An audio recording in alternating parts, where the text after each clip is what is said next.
Did you go on Shopify DTC immediately, or you just started with like B2B offline retailers? Strangers kept stopping us, asking us, hey, what is this baby carrier? It's so smart. Where did you get it? What is the brand? How would you talk about Mia Millie as a brand? My target audience is actually me, so I really was able to speak to that ideal client. How does a digital customer journey for Mia Millie looks like? Marketing has changed so drastically. Like when we started, it was all about YouTubers. There had been one post where you got like 270 million views. How did it happen? All big celebrities have had your stuff.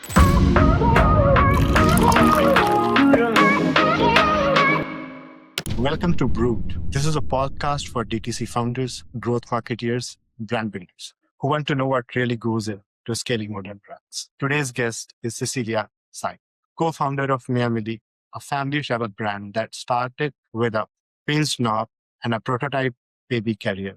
She launched the company in 2014 after suffering severe back pain while holding her first daughter, Mia, and discovering that every carrier on the market were designed for the baby, not for the parent carrying. Drawing on her background in TV production, Cecilia teamed up with her former crew to create 1-minute Kickstarter video that helped her sell 1,000 carriers across 33 countries before the company officially launched. Then COVID hit. 70% of Mia Millie's revenue come from big box retailer. Toys R Us, Bye Bye Baby, and it disappeared all overnight. Then COVID hit. 70% of Mia Millie's revenue came from big box retailers like Toys R Us and Bye Bye Baby, and it disappeared all overnight. So Cecilia and her husband, Alessandro, rebuilt the entire business on Shopify, pivoted to DTC, and turned the Instagram Reels into growth engine that has taken them growth. Today, Mia Millie has evolved from ergonomic baby carriers to Rydon luggage that can hold 220 pounds, serving families from infancy through childhood. It is all done by lean and rewarding. Welcome to the podcast, Cecilia. Thank you for having me. Super happy to be here. Yeah. So take us back to the exact moment that pinched that knob in your back. What were you doing and what did it feel like? So it all started when I became a first-time mom, and I was home alone with my baby, newborn. She was probably around 4 months old, Mia. I pinched a nerve and I could no longer really carry her. It was like so much pain in my back. And we are expats in Switzerland and we have no family around. So I was very desperate to find a baby carrier that could help me carry her because I was home alone. Alessandro was working as a hedge fund manager back then. And I went out and bought every type of baby carrier possible. None of them made my back pain better. They actually made it all worse. And I asked myself, how is it possible a product that is made for parents is actually not ergonomic for the parents? They're always ergonomic for the baby, but actually, it's not comfortable for the parent. And because of my back pain, I really needed something, so my priority was that it had to be ergonomic, like it had to be comfortable.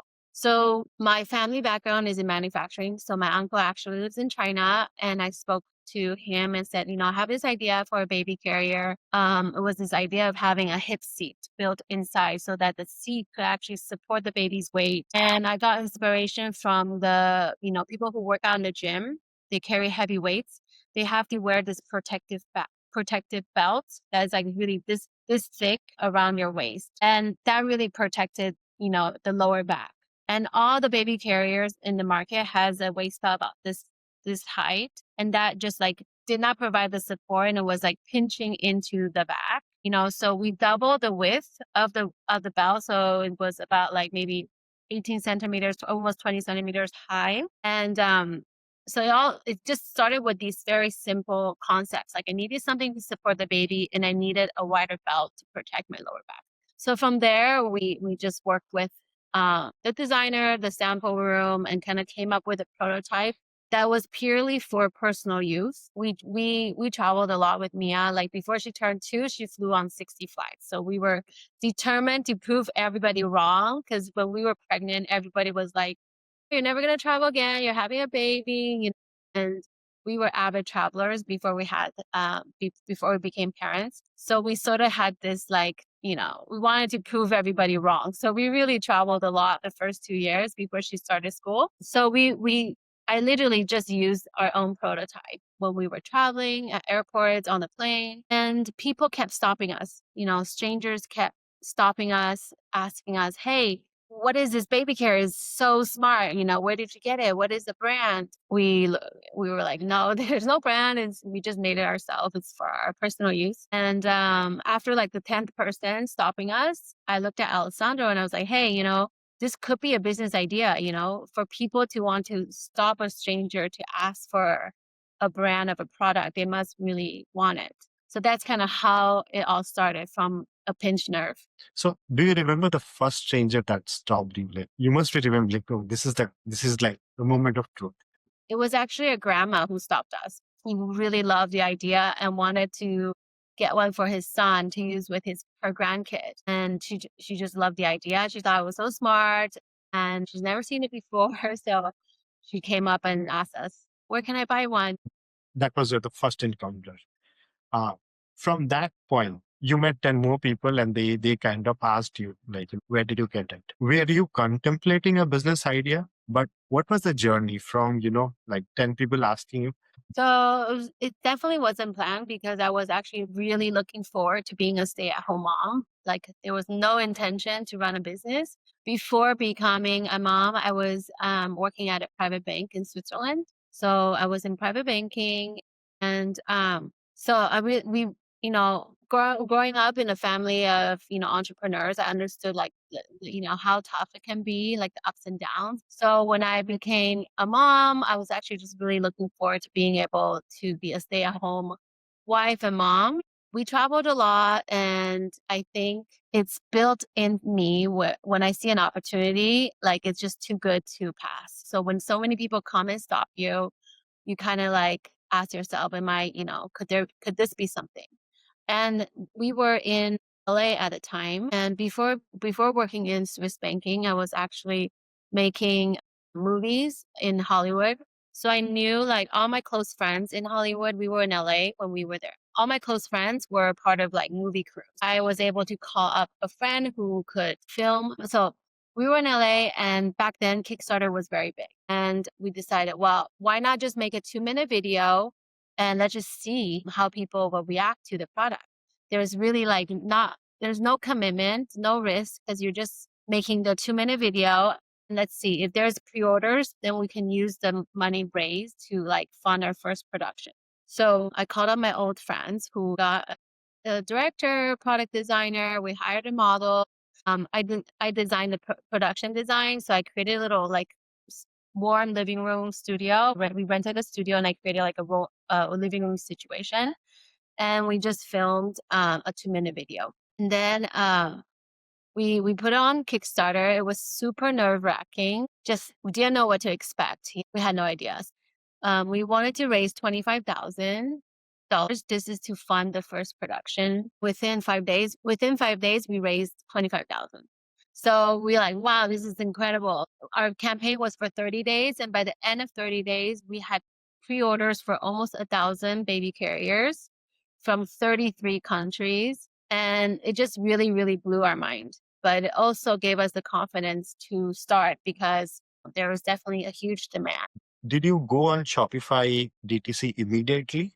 Or you just started with like B2B offline retailers? So what was that journey been like? You have a validation, you kind of got your first batch out, you had the money. But what was like the next step here?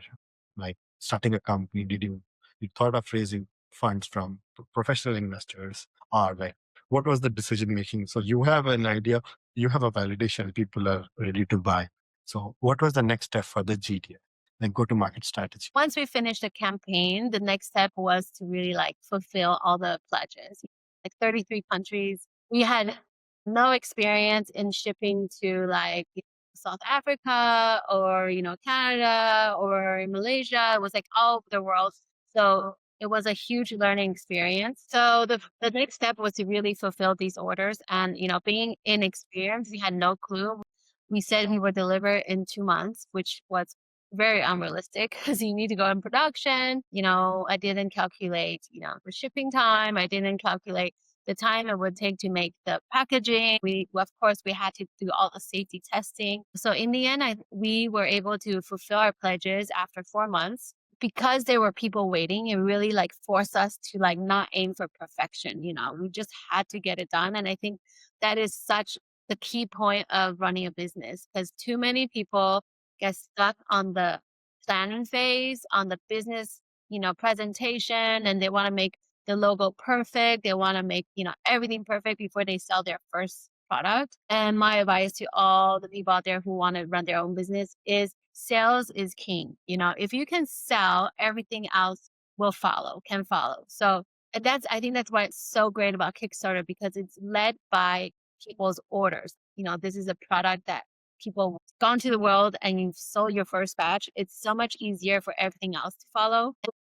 From our pledges, from the 1,000 orders we received, we could see that majority of it came from the US. And with my background being American, and I'm Taiwanese American, I was living in the US for 8 years before I moved to Switzerland. So I'm much more familiar with that market than the Swiss market. So we decided to focus our attention in the US market. The traditional way definitely was to go to brick and mortar stores. And we were extremely lucky. We were very lean, and we had intern from the States who was studying here at a university here. And one day she actually said, no, my dad actually is a serial entrepreneur, and he knows, maybe you guys want to have a chat with him. He can give you guys some advice. And we had a chat with him. And at the end of the call, he was so like interested in our story. He loved the product so much. He's like, he wanted to invest in the company. So he became one of our first shareholders. And through his connection, we were able to get into Target, Bye Bye Baby, Babies Are Us, Walmart. Like, we were so fortunate that within the first year, we were able to get into all the major big retailers in the US. So that really like kickstarted our business from day one. So we were profitable immediately from the first year, and our sales grew exponentially every year after. And I think being in these key accounts really made all the difference. Wow. Like, so it comes like, there is some direction you figure out a pain point, and, you also figured like, I don't know, it was luck or probably it was a lot of hustle where, you got your first check as well as the positive cash flows. And like, tell us the story of this intern. And, we also have interns and they made a lot of difference in terms of our content, distribution and all this stuff. So like, how did you got, Say it again? like, what was the story of that intern? How did you get her? It was stroke of luck, or it was kind of a planning, you got an intern who who got you the first check as well as the distribution. Like, the probability is like, the probability worked for you. So how did it all happen? Like, this should be like a great story. Yeah, I think this is a perfect example, is always saying yes and like always exploring every opportunity. So I actually on the side, other than me and Millie, like being a first time mom, in Switzerland, I felt like there wasn't really a lot of places to buy baby stuff. So I actually started a Swiss mommy buying group on the side where I will contact different brands. So it was like my other second business. I would contact different brands in the US or Asia. And I had a network of 500 moms in Lugano. And I would, find a brand that we like. And I would write to the brand, say, hey, we're a group of 500 moms. Can we make a group order and can you give us a discount? Because usually when you ship from the US, there's custom taxes. So that was like my side business. And she was helping me fulfill orders and packing orders. So yeah, that's how I got to know her. In Lugano, there's a university, Franklin University, and there's always a list of students that are looking for jobs to make some extra money. And I found her through that list. Got it. So this was not just hustle or a luck. You had a community of mommies, and that is how kind of you unlocked your distribution, and rest is kind of a history.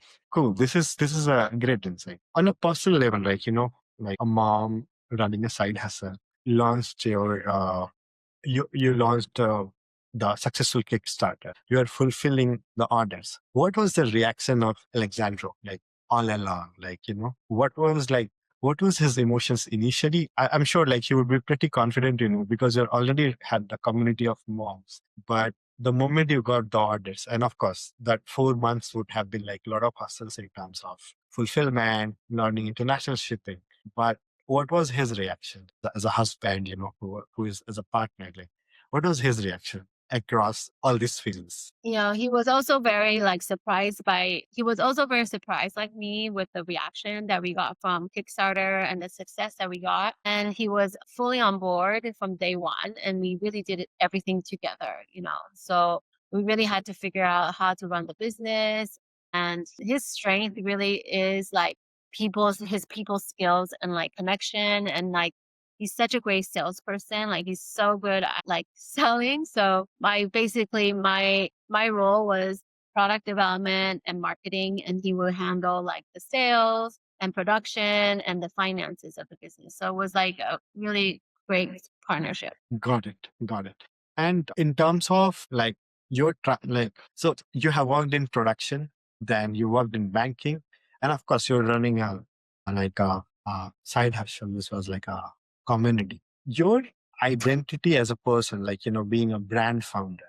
So when you imagine yourself like in the previous roles that you did, and then being a founder of such a large, successful brand which parents love. So how has that been on like a transition? Can you share what do you talk to yourself of the changes and the things you have seen through? Of course, like is it something you desired someday?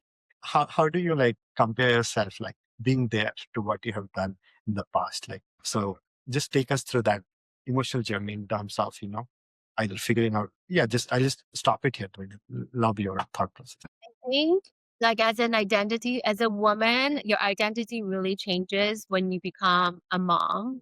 Before, your identity is really linked to your work. Since I became a mom, you're no longer putting yourself first, like your kids come first. So I think definitely was a period where I lost my identity, like who is Cecilia? And, it was not a very easy time for me. And I think running the business was a great distraction, and like just kept me so focused on like uh keeping the kids alive and like keeping the business alive, that like um I didn't realize that I had like postpartum depression. I really struggled with that after, and I kept having babies. Like in 4 years, I was pregnant 3 times. So it was definitely like a very, very hectic time in our lives. But then now looking back, I feel like everything happened for a reason. I really identify as a mompreneur now. I feel like running a family and running a business are quite similar. There's so much logistics and so much things in the air that you have to manage. So I think, yeah, being a mom has really prepared me to to run the business in the sense that there's so many things to think of, and so many like fires to put out every day. What was those things would be like if you like so what are the things that translated here from from personal stuff to the business? If you can just tell that story, like the changes you kind of inculcated in the business, or like translated organically. I think as a mother, you're always evolving, because once you realize like you've mastered a phase, like, okay, I can handle toddler years, your kids grow, and then like new challenges and new like milestones happen, and you have to learn again on how to, parent like a 5-year-old. And then now my oldest daughter is a preteen. So then like, I'm again evolving myself and learning how to communicate with a pre-teenager. And I think as a business is the same too. Like you're at a startup phase and you feel like I've handled this, I got it. And then you grow to the next level. You hit your first million and you're like, okay, I have bigger issues. Maybe now I have to, you know, need more capital to place a bigger production, because now I have established sort of like the demand in the market, and how do I, make sure that I can fulfill that demand. And then once you hit like your next 5 million in revenue, and another like set of challenges show up. So I think it's quite parallel, like, motherhood and being an entrepreneur in the sense that the constant is there is always change and it's never the same every day. And there's just so much to kind of like it's all about being flexible and all about being adapting. And I kind of feel like the best business in the market are those who persist and those who like just continue day by day, and never give up. And as a parent, you cannot give up. You are always their parent and they're forever your child. So you're in it for the long run. And I think this most successful business, they can make mistakes and they can fail and there will always, be failure. There will always be challenges. But like if you're in it for the long run and you just continue every day one step forward, those are the business that really like end up succeeding and lasting. So how would you talk about Mia Millie as a brand? So let's say, another founder who's starting up, let's say in baby care segment, like how should they think of brand? There is a pain point their brand is solving, but at the same time, like, font, color, story. So how should a founder think about branding on the So storytelling? it all came very authentic for us because we grew up creating the brand was very organic for us because we really like, the product was created out of a personal need. So my target audience is actually me, so I really was able to speak to that ideal client. I started sharing a lot of our personal life online. So people who were following on Instagram could really relate to me as a mom. I felt like who always just posted about their products and promotions were like boring and like, you never know who is the person behind. And I feel like that's like, people are not going to come back and see your account if you're just only posting about product. So my strategy was, I'm going to show them who I am as a mother and how I parent, my kids and how I host and how I live my life in Switzerland. And the people who can relate to me, who like agree with me with my parenting, who like love like enjoy like I'm a baby wearing mom, so I show like the joys of baby wearing. I'm not necessarily saying, this product is amazing, do this. I just, I'm like, today I'm gonna make dinner, the baby's crying, but the baby in the baby carrier, and now I'm gonna cut the onions and this is how I make my chicken curry. People who are watching, they're like, wow, I love how she is as a parent and I trust her. And if they trust me as a parent, they also trust the product I'm designing. So then it's a much easier sell to them if, to kind of like have them buy a Mia Mini baby carrier instead of just explaining, oh, the baby carrier has these features, but I'm actually really showing how it has improved my life. And also like, even when it's not related to baby care, even when it's not related to baby wearing, like I'll show how I handle tantrums or I'll show how I put my kids to sleep.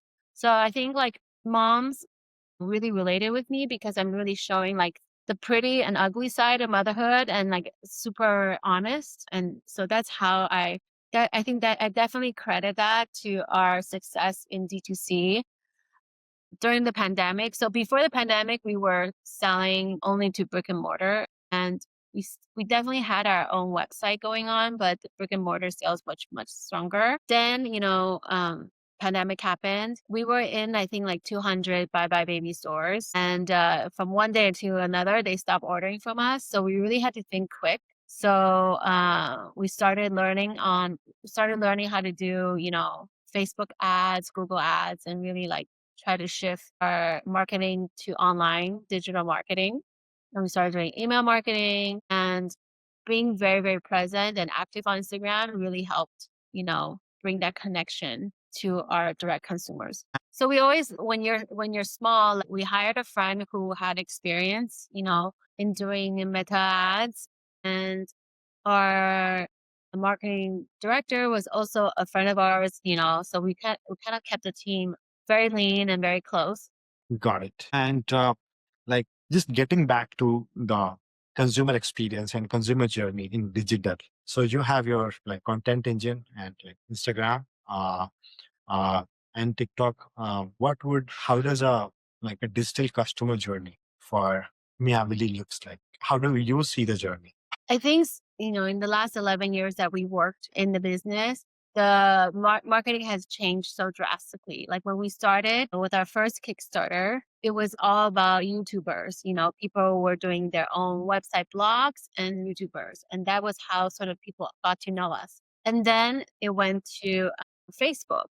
And then we will be working with creators on Facebook. And in total, we did 4 Kickstarter, and every Kickstarter, the marketing changed. And then like it went from Facebook to Instagram. And nowadays the customer journey, I think they'll see probably an ad from us from Instagram or Meta, or they'll probably see, a customer who organically posted on social media, or maybe like a lot of people find out about us when they're traveling and they see other parents using the product at the airport.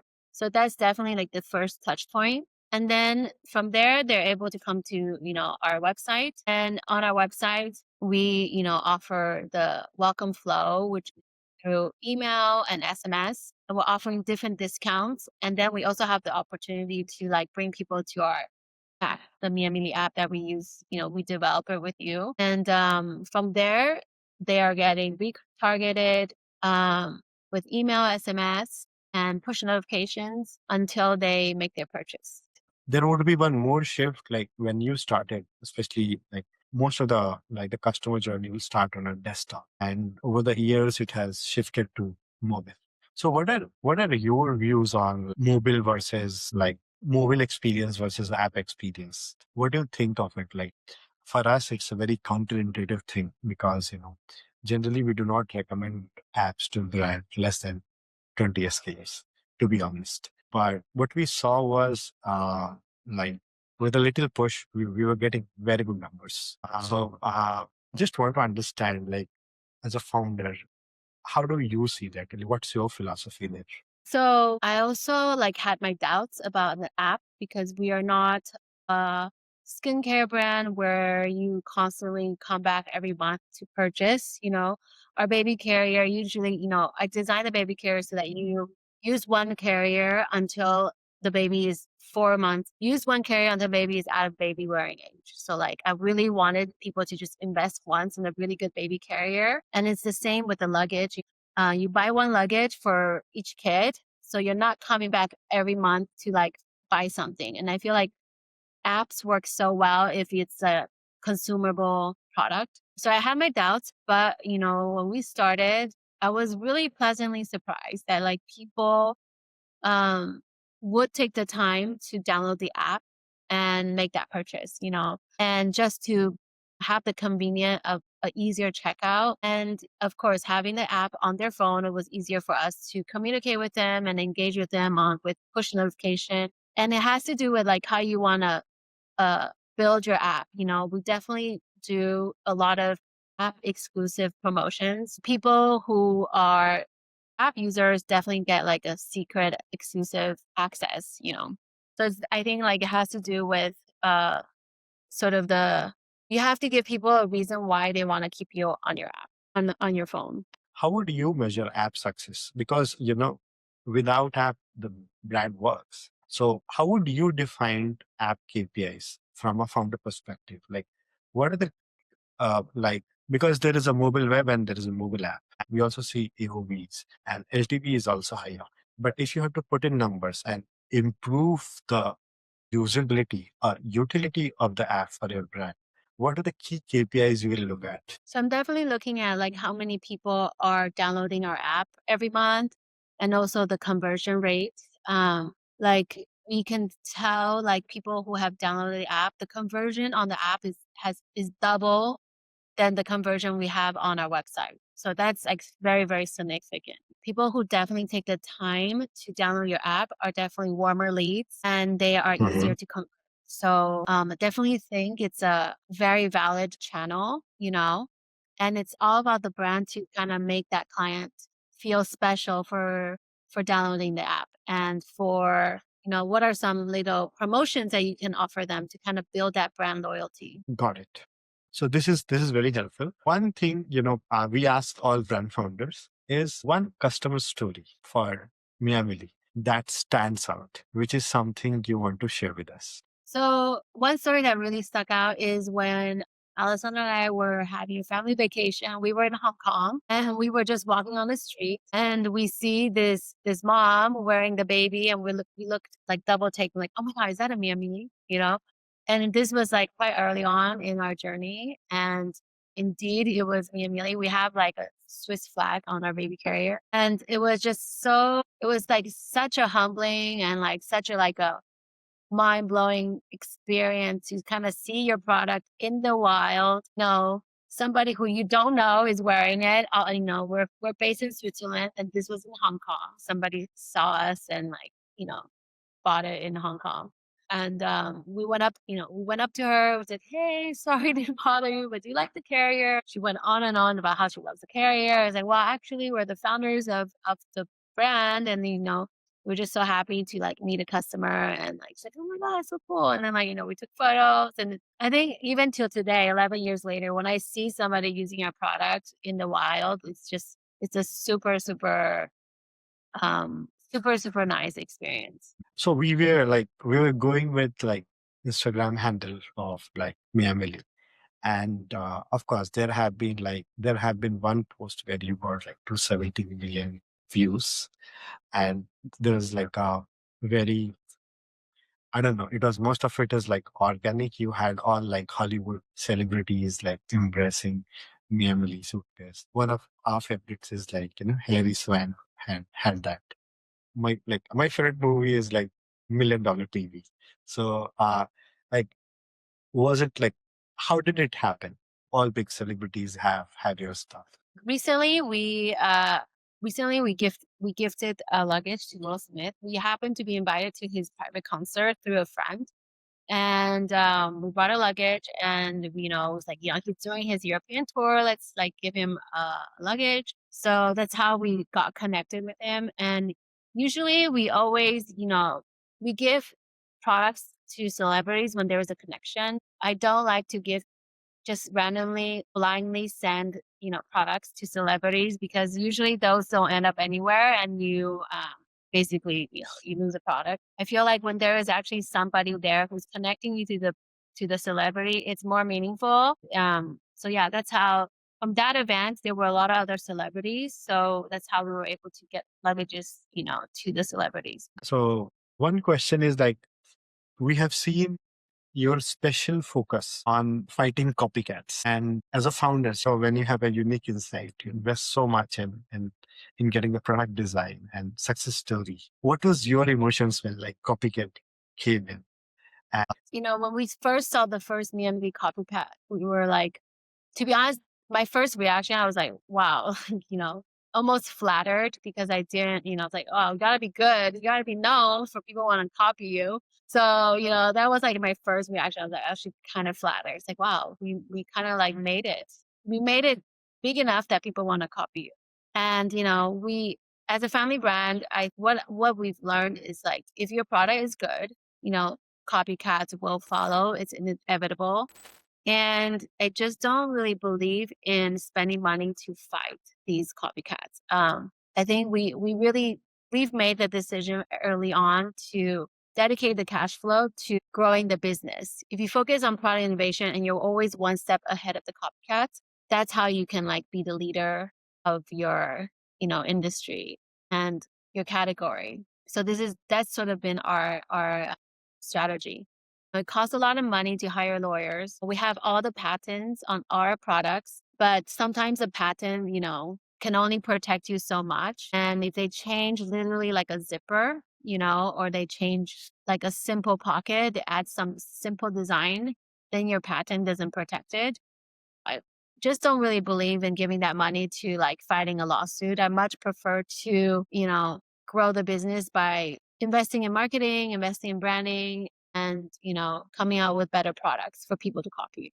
if you have to imagine, like, 10 years down the lane about Miami, in terms of scale, in terms of how you want to make your customers or parents feel about the brand. So how do you paint Miami's picture like 10 years down the line?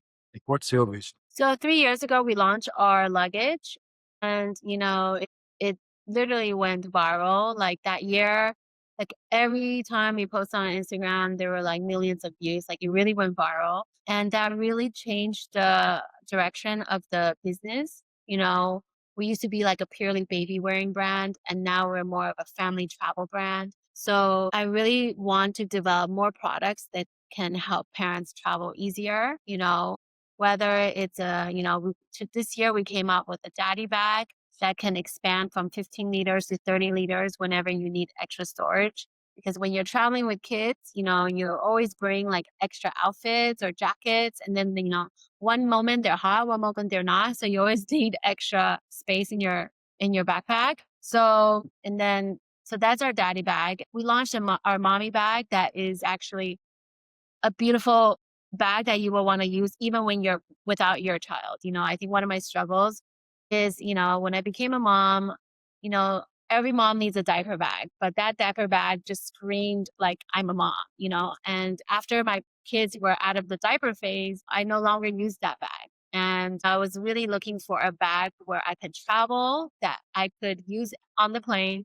But when I arrive at the destination, I could have another bag to use like during the day or even at night. So we came out with a mommy bag that is like a big tote bag. And inside the organizer is actually another purse. And this purse has a strap that can be changed in 5 different ways. So when you're traveling, you use this big tote bag to bring your laptop, your everything that you need when you travel. But when you arrive at destination, you take out this organizer and you turn it into your crossbody, or you can turn it to a clutch and to use it in the evening when you go to dinners. So we really want to, you know, invest more in product development and really come up with smart, functional products for parents to use when they're traveling with their family. So basically, like Miami evolves to a go-to travel destination for family travel. Uh, Mhm. I'm not sure, what did you imagine what it would look like 10 years down the lane? If you have thought, what did it like? What did you thought and what did it become? And especially like what you are thinking today. So Well, right now we've reached like 190,000 like customers worldwide, and we're in 20 different countries. And I don't really specifically have a number in my mind, like what that would be in 10 years, but I feel like hopefully I'm on a beach in 10 years and I've sold the company. it's a true inspiration. That's a true DTC founder inspiration. Can you nominate two founders, or you can tell about two founders whose content you like on Insta? And like, as a from a Brewed podcast perspective, we should bring out their stories because their content is interesting. So there's definitely two, if I could think two accounts that I follow and I'm very inspired by, they're definitely going to be mompreneurs. I love Yes. women who like are independent and they do I admire people who can, create their business and really like develop their own personal brand. The first one is the Silicon Valley girl. Rina reached out to us like in 2024. She has two little kids and they were traveling to Europe and she loves our luggage. And that's how I got in contact with her and just loved her content. Back then she was really posting more as a mom. She runs her own business. She has a really big business that is a language school back then. And she was traveling around the world. Her husband is a racer. And last year, when AI sort of, got introduced and like became very popular, she really just like took the time and energy to kind of learn this craft, and she's definitely one of like the top AI experts in the world now. She's been invited to all these big events, and just super inspiring to see how far she's come, like in just these 2 short years. And it's just nice, I see her traveling with our luggages every now and then on social media, so it's nice to see that our product has helped her travel with her family. And I think she's super inspirational. So another one is Space Gal. We discovered Emily during the pandemic. So Emily is an astronaut engineer and she had her own Netflix show called Emily's Science Lab. And our kids love watching her show. And we did her like experiments at home. And I just loved the story, she was a mom who really wanted to create good scientific educational content for kids. And she always tells a story that she wasn't picked up for the second season of Netflix. So she decided, you know what, I'm going to do it on my own. She did her own program on YouTube and now she's super, super successful. She was the 100th woman who went into space. And, she's also her personal life and her successes and her, like ups and downs with social media, and I really relate to her. So, and then I reached out to her, saying, I'm such a fan. I would love to give you. I saw that she was pregnant and she has two like younger kids. I'd love to like give you one of our luggages if you would love to try. And so, yeah, I think I've been following her for the last 3-4 years, and she's also grew so fast and so much on Instagram and super inspired. Great. Thank you. So now it's the last question on the show is what's your advice for, or what's your recommendation for software founders who are kind of building for brands like us, like SaaS founders who are catering to brands? How should what would be your advice for them? I think definitely, it was what really helped us switch over was the amount of features that you guys offered, and the pricing was super interesting, and also giving us like a trial period for us to test the service out, because there's I get so many offers in my inbox every day. And I really appreciate, services who offer you a trial so that you can actually see how the product works. And of course, now with AI being so important, like incorporating AI into your business is super, super like crucial. And you guys, your Milo feature where you can actually chat with the AI agent about I'm like, instead of me trying to learn how to do the analytics, I'm like, okay, tell me, how many downloads I have and what were the promotions that worked and what can I do to optimize my account. And all these suggestions came out. I think that was really cool. And definitely making you a leader in this. What are the features you like in the Ep.3 platform? And also tell us what are the features that we can improve? So this is something a feedback I will take it to the team. So before Ep.3, we were working with TapCart, and I think the amount of features that you guys offered, I'll really outshine the features that TapCart were offering at the same level. A lot of the features that we have now, I was not able to use because I was not on the enterprise plan.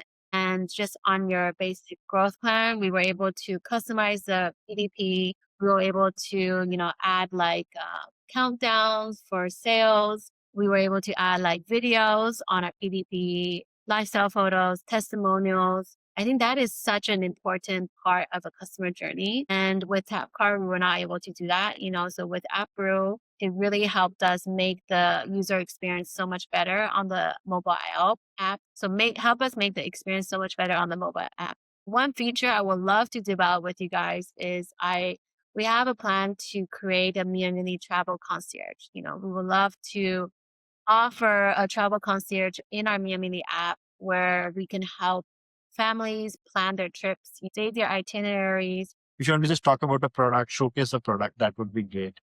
If you want to do that. So this is our bestseller. This is our Rydon viral luggage. It's a carry-on size, and you can close it. It's open like this whenever you want to see. There's a seatbelt to secure your child on it. It supports up to 220 pounds and 100 kilos. So even parents, when you're tired and you don't want to wait in line, sit on it easily. Super stable and super fun. Your kids will love it. So thank you, Cecilia. I think it was for you, it was a good conversation. Thank you. I hope my answers were interesting.